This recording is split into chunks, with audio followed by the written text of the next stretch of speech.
Hi అండి అందరికీ. మా పొలంలో పండిన బుడంకాయలతో ఈరోజు మా అమ్మమ్మ చేసిన బుడంకాయ రోటి పచ్చడి ఎలా చేసుకోవాలో చూపిస్తారండి. ఇది వేడన్నంలో నెయ్యి వేసుకొని తింటే ఆహా భలే ఉంటుంది. చాలా ఈజీగా రెడీ అయిపోతుంది.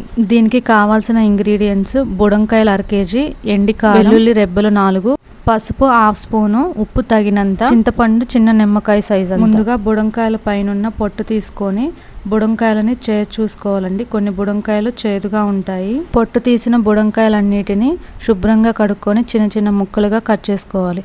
ఇప్పుడు రోలును శుభ్రంగా కడుక్కొని మనం తరిగి పెట్టిన బుడంకాయ ముక్కలను రోట్లో వేసి కచ్చాపచ్చాగా దంచుకోవాలి.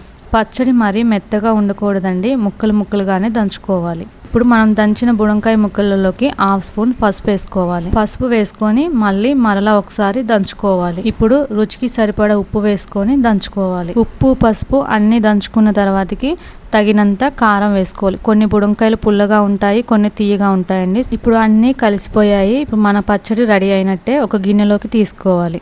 ఇప్పుడు అదే రోట్లోకి 4 వెల్లుల్లి రెబ్బలను వేసుకొని అవి కూడా దంచుకోవాలి.